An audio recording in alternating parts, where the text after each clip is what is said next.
രാഹുൽ മാങ്കൂട്ടത്തിനെതിരായ ആരോപണത്തിന് പിന്നാലെ പാലക്കാട് കോൺഗ്രസിൽ ഗ്രൂപ്പ് തിരിഞ്ഞ് പോര്. പാലക്കാടിനെ ഷാഫി പറമ്പിൽ ചതിച്ചുവെന്നാണ് ഒരു വിഭാഗത്തിന്റെ ആരോപണം. മുൻ എംപിയുടെ മകൾക്ക് പോലും അശ്ലീല സന്ദേശം അയച്ച രാഹുലിനെ സംരക്ഷിക്കരുത് എന്ന് വാട്സാപ്പ് ഗ്രൂപ്പിൽ ഒരാൾ പറയുന്നു. തൃത്താലയിൽ മണ്ഡലം കമ്മിറ്റി യോഗത്തിൽ ഉന്തും തള്ളും വരെ ഇതിനെ ചൊല്ലി ഉണ്ടാവുകയും ചെയ്തു. സാജിദ് അജ്മൽ പാലക്കാട് നിന്ന് വിവരങ്ങളുമായി. രാഹുൽ മാങ്കൂട്ടം ആയിക്കോട്ടെ, ഷാഫി പറമ്പിലായിക്കോട്ടെ, പാലക്കാട് ഉണ്ടാകുമ്പോൾ അവരുടെ ചുറ്റോട് ചുറ്റും നടക്കുന്ന ഫാൻസ് അസോസിയേഷനിലെ ആളുകൾ തന്റെ ഇടമുണ്ടെങ്കിൽ ഇന്ന് സ്റ്റേറ്റ്മെന്റ് ഇറക്കണം. ഞങ്ങൾ പാലക്കാട് രാഹുലെ കൊണ്ടുവരും, സംഭാഷണം ഒരുക്കും, പാലക്കാട് ജില്ലയിലെ യൂത്ത് കോൺഗ്രസ് സംഭാഷണം ഒരുക്കും. അത് പറയാനുള്ള ആർജവം പാലക്കാട് യൂത്ത് കോൺഗ്രസ്സുകാർക്ക് വേണം. ഞാനൊരു കാര്യം പറയാം, അങ്ങനെ ഒരു നിലപാടെടുക്കുകയാണെങ്കിൽ ഏതറ്റം വരെയും ഏതൊക്കെ തരത്തിൽ മുമ്പോട്ട് പോകാൻ പറ്റുമോ മുമ്പോട്ടൊക്കെ പോകാൻ ഞാൻ മുമ്പിലുണ്ടാവും.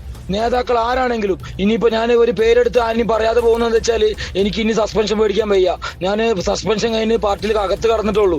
അപ്പൊ ഇനി ഈ പറയുന്ന ഒരു കൊല്ലത്തിനുള്ളിൽ വീണ്ടും സസ്പെൻഷൻ വാങ്ങി എന്നുള്ള പേര് വേണ്ട എന്ന് പറഞ്ഞിട്ടാണ് ഞാൻ ഇങ്ങനെ പറഞ്ഞു പോകുന്നത്. നമ്മുടെ ആളുകളെ സംരക്ഷിച്ചാൽ മാത്രമേ ഈ പ്രസ്ഥാനത്തിൽ ആകർഷിച്ചുകൊണ്ട് യുവാക്കൾ കടന്നു വരുള്ളൂ. അല്ലാതെ ഒരു പ്രശ്നം വന്നാൽ അവനെ എങ്ങനെ ചാമ്പാന്ന് നോക്കുന്ന നേതാക്കളും ഫാൻസ് അസോസിയേഷൻകാരുമാണ് ഇന്ന് പാലക്കാടുള്ളത്. അതിനൊരു മാറ്റം വേണം. എല്ലാവരും ഒന്ന് പുനഃപരിശോധിക്കണം. എല്ലാത്തിനും തീരുമാനം വേണം. അതല്ലാതെ ഇപ്പൊ കഴിഞ്ഞ ദിവസം MLA ഓഫീസിന് മുമ്പിൽ വരെ എത്തിക്കാനുള്ള അവസരം ഒരുക്കുക. പോലീസിനെതിരെ അടക്കം ശക്തമായി നിലപാട് പറയാൻ ഒരു KSUക്കാരനോ ഒരു യൂത്ത് കോൺഗ്രസ്സുകാരനോ തയ്യാറായില്ല. അതന്നെയാണ് ഞാൻ ഈ അവസരത്തിൽ ഇങ്ങനെ എനിക്ക് ഇടാൻ പറഞ്ഞത്. രമേശ് ചെന്നിത്തല നീ പറഞ്ഞ രമേശ് ചെന്നിത്തല കൊന്നുപോലെ വിളിക്കാൻ കുറെ ആളുകൾ, അതൊന്നും നടക്കൂല. കേൾക്കുന്നത് വാട്സാപ്പ് ഗ്രൂപ്പിലെ സന്ദേശങ്ങളിലൊന്നാണ് കേൾക്കുന്നത്. സാജിദ് അജ്മൽ പാലക്കാട് നിന്നോടൊപ്പമുണ്ട്. സാജിദ്, എന്താണ് പാലക്കാട്ടെ കോൺഗ്രസിനകത്ത് നടക്കുന്നത്? എന്താണ് അവിടുത്തെ ഇരു വിഭാഗങ്ങളുടെയും ഡിമാൻഡ്സ് എന്താണ്, അല്ലെങ്കിൽ തർക്ക പ്രശ്നം എന്താണ്? നിഷാദ്, പാലക്കാടിന്റെ MLA ആണ് രാഹുൽ മാങ്കൂട്ടത്തിൽ. പാലക്കാട് ദീർഘകാലം MLA ആവുകയും പാലക്കാട്ടുകാരൻ കൂടിയായ ഷാഫി പറമ്പിലും ഉണ്ട്. അദ്ദേഹത്തിനെതിരെയും ഈ വിമർശനങ്ങൾ ഉയരുന്നുണ്ട്. രാഹുൽ മാങ്കൂട്ടത്തിനെ ഇങ്ങോട്ട് കൊണ്ടുവന്ന് ഈ പാലക്കാടിനെ ചതിച്ചു എന്നാണ് ഒരു വിഭാഗം പറയുന്നത്.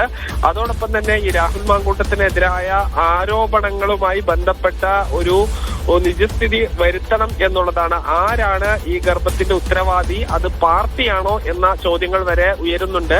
ആലത്തൂരിലെ KSUവിന്റെ ഗ്രൂപ്പിലും തൃത്താലയിലെ യൂത്ത് കോൺഗ്രസിന്റെ ഗ്രൂപ്പിലുമാണ് കൂടുതൽ വിമർശനങ്ങൾ ഉള്ളത്. തൃത്താലയിൽ ഇതേ ചൊല്ലി നേരിയ രീതിയിലുള്ള വാക്കേറ്റവും ഉന്തും തള്ളും വരെ ഉണ്ടായിട്ടുണ്ട് എന്ന വിവരമാണ് നമുക്ക് ലഭിക്കുന്നത്. എന്തായാലും ഈ രാഹുൽ മാങ്കൂട്ടത്തിന്റെയും ഷാഫി പറമ്പിന്റെയും ഫാൻസുകാരായ ആളുകൾക്ക് രാഹുൽ മാങ്കൂട്ടത്തിലെ ഈ പാലക്കാട് അദ്ദേഹത്തിന്റെ MLA ഓഫീസിലെത്തിക്കാൻ പോലും കഴിയുന്നില്ല എന്ന വിമർശനവും ഉയരുന്നുണ്ട്. എന്തായാലും ഈ നേരത്തെ തന്നെ ഉള്ള തർക്കമാണ് ഇരു വിഭാഗം തമ്മിൽ സൈബർ ഇടങ്ങളിൽ വലിയ പോരായി മാറിയിരിക്കുന്നത്. ശരി, സാജിദ് അജ്മലാണ് വിവരങ്ങൾ നൽകിയത്. രാഹുൽ മാങ്കൂട്ടത്തിനെതിരെ ഉയർന്നു വന്നിട്ടുള്ള ആരോപണങ്ങൾ വലിയ തോതിലുള്ള തർക്കവിതർക്കങ്ങൾക്കും ചേരിയുദ്ധങ്ങൾക്കും കോൺഗ്രസിനകത്ത് തന്നെ കാരണമായിരിക്കുകയാണ്.